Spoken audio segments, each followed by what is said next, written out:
NY கிச்சனில் இன்றைய special வந்து அவல் பாயாசம். வாங்க வீடியோக்குள்ளே போகலாம். பொருட்கள்லாம் வந்து ரெடியாக இருக்குது. ஒரு வானொலியில் ஒரு 3/4 கப்பு பருப்பை வறுத்து அது தனியாக எடுத்து வச்சுக்கோங்க.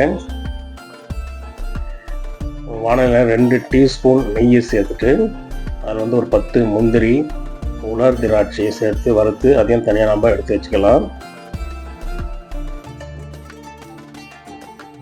இப்போ அதே நெய்யில் வந்து 1 கப்பு அவல் எடுத்து இந்த மாதிரி வறுத்து அதையும் நம்ம எடுத்து வச்சுட்ட பிறகு ஒரு பாத்திரத்தில் ஒரு 1.5 டம்ளர் பால் சேர்த்து அது கொதிக்கட்டும்.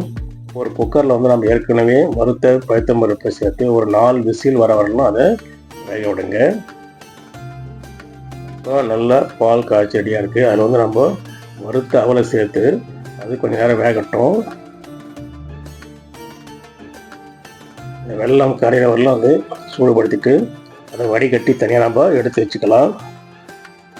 வேக வைத்த பருப்பை மசிச்சுட்டு அது பாலில் சேர்த்து நல்லா இந்த மாதிரி கலந்து விட்டுட்ட பிறகு வறுத்த முந்திரி திராட்சை சேர்த்துட்ட பிறகு 1 டீஸ்பூன் ஏலக்காய் தூள் சேர்த்து வடிகட்டின வெள்ளை கரைசலை சேர்த்து உப்பு கொஞ்சம் சேர்த்து நம்ம நல்லா கலந்துட்டோம்னா சூப்பரான அவல் பாயாசம் ரெடி.